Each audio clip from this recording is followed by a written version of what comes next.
Freinet nasceu em 1896, na província de Gars, na França. Então ele veio de uma família de pastores, de rebanho, né, de ovelhas, aprendeu o ofício e na adolescência começou a se interessar pela docência. E essa vontade de se formar foi interrompida com a convocação para a Primeira Guerra Mundial. Com todos os pesares da guerra, ela acabou talvez permitindo que Freinet se tornasse quem ele foi. Porque ele foi ferido, né, por uma arma tóxica, na época era o gás de mostarda.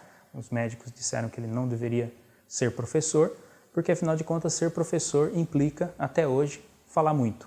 E ele resolve ir para a sala de aula. E como ele não consegue falar por muito tempo, o Freinet ele se viu obrigado a lançar mão de estratégias no qual ele não precisasse falar, ou não precisasse falar tanto. E aí ele percebeu que fora da escola é onde a vida de fato acontecia. Então ele saía da sala de aula dele com as crianças, para que as crianças pudessem efetivamente conhecer a vila. E como aconteceu com outros educadores, e ainda acontece, né? Educadores que acabam não seguindo o sistema, de imediato esses educadores não são compreendidos, são vistos como subversivos. Então Freinet não foi compreendido, né? E foi desligado do sistema público de ensino. Nessa época ele já havia conhecido Elise, né? A Elise Freinet, que vai se tornar esposa, e eles se mudam junto para uma província próxima.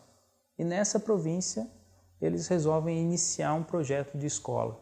E curiosamente, essa escola que ele monta, isso nós estamos em 1925 mais ou menos, essa escola começa a ter adeptos, não apenas as crianças e familiares que querem que as crianças estudem lá, mas outros professores, né? Professores da própria província, das províncias próximas, começam a se interessar por aquilo que o professor Freinet estava fazendo e começam a frequentar, né? E aí pessoas começam a se juntar a um movimento, que obviamente esse movimento só se estabiliza 40 anos mais tarde, né? Assim, um movimento que depois vai ser conhecido como movimento da escola moderna, né? Mas é um movimento contrário, vamos dizer assim, ao sistema de ensino estabelecido. É um movimento em que percebe-se que a escola, baseada num currículo pronto, um apelo excessivo à racionalidade das crianças, acaba justamente fazendo o contrário daquilo que se propõe, que é educar.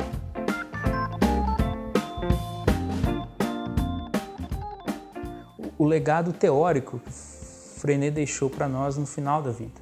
Durante mais de 40 anos, ele sempre esteve interessado em estar na escola.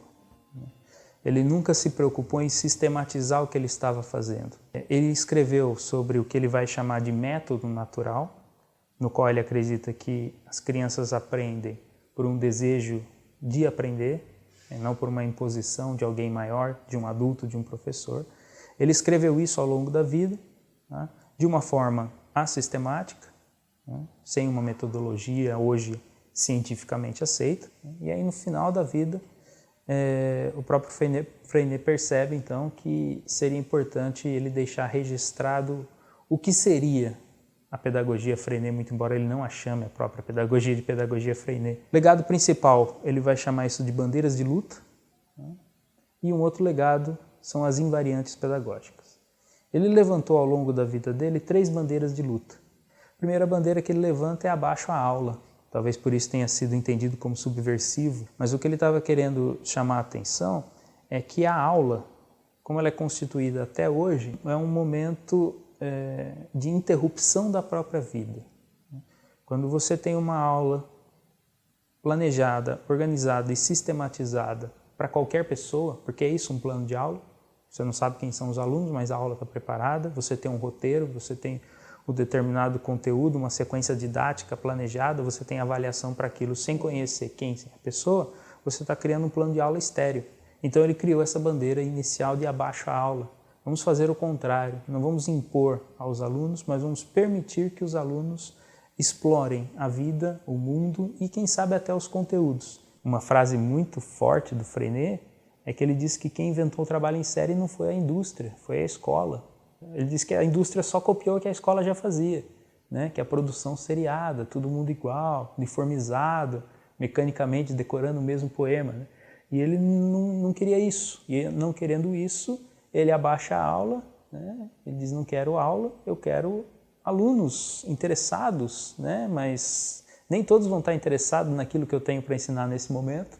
Então, o meu trabalho como educador se torna mais difícil, mas ao mesmo tempo mais desafiante e interessante, né?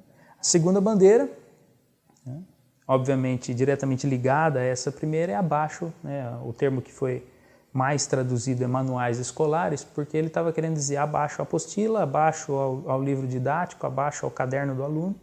Então ele vai dizer assim, nós não precisamos de manuais escolares, nós precisamos sim olhar para os nossos alunos, e é esse olhar que vai permitir identificar o que, como cada um aprende, o que cada um quer aprender e como cada um aprende. E aí sim, tudo aquilo que teoricamente está bem edificado em diversas linhas de pensamento educacional, o Freinet ele consegue pôr em prática. E aí no fim da vida, ele percebeu, né, que deveria se ter menos alunos por professor, e aí ele levanta a última bandeira dele, 25 alunos por sala. Então essa última bandeira que ele levanta, falei para você, demonstra o quanto ele era um cara prático, né? Então não havia um estudo sistematizado para isso, ele não fez levantamentos, ele não usou nenhum tipo de metodologia científica, ele apenas percebeu que quanto mais alunos um professor tem para lidar, mais difícil fica de entender a subjetividade de cada um. E como legado teórico, ele vai sistematizar 30 invariantes pedagógicas.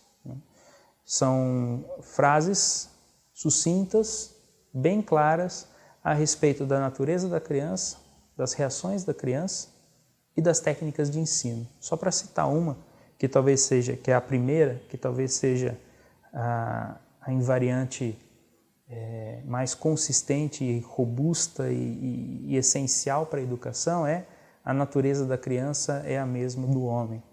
Com isso ele chama a atenção de que, na verdade, nós todos somos movidos pelo desejo do próprio sucesso, né? E a escola, ela desenha o fracasso, né, quando ela, de alguma forma, ranqueia, né?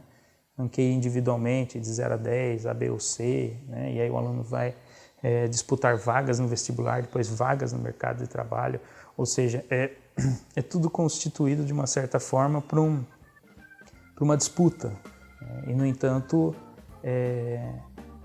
na verdade, a criança pequena e o adulto, a gente deveria estar preocupado em descobrir o que nós gostamos de fazer e o que gostamos de ser.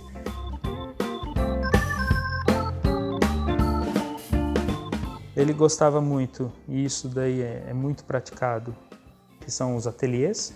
Os ateliês, basicamente, hoje está popularizado na internet como DIY, faça você mesmo, mas basicamente era uma mesa, um espaço na escola cheio de materiais, né, de marcenaria, de serralheria, de artesanato, enfim, onde as crianças construíam coisas.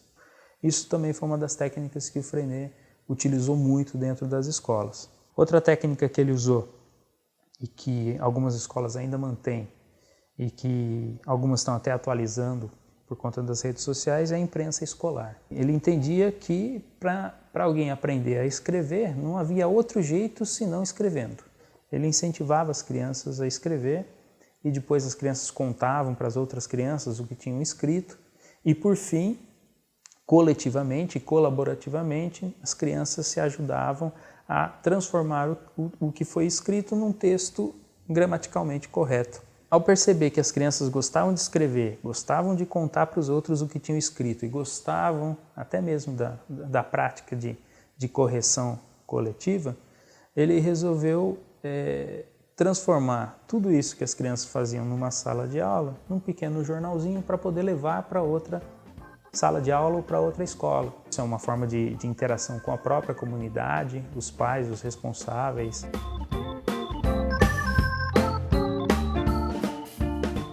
Bom, então, para conhecer sobre Freinet, tem o livro da Marisa Del Ciopo, né, professora da PUC, que é Celestin Freinet, uma pedagogia de atividade e cooperação, e o livro da Rosa, né, a Rosa tem um nome longo, Rosa Maria Whittaker Ferreira Sampaio, que é Freinet, Evolução Histórica e Atualidades. O livro foi escrito em 1987, mas ele ainda é atual porque a pedagogia Freinet, eu vou dizer assim, ela é sempre atual. Acho que uma obra interessante para o pessoal que quiser conhecer melhor o Freinet, não só os reflexos dele aqui no Brasil, mas também no Canadá, na Espanha. Em 2016, quando fez 50 anos do falecimento dele, e nós organizamos um livro que está disponível gratuitamente na internet, pode ser acessado no site da Revista Ibero-Americana de Estudos em Educação. É uma revista da Unesp de Araraquara, foi publicado em 2017. Então lá tem alguns trabalhos mencionando as autoras que a gente falou aqui, a Rosa, a Marisa, mas tem trabalhos também do pessoal de outros países e outros pensadores aqui no Brasil que vem mantendo vivo a atualidade do pensamento Freinet. Então fica aí a dica aí de uma leitura bem recente, assim, bem atual.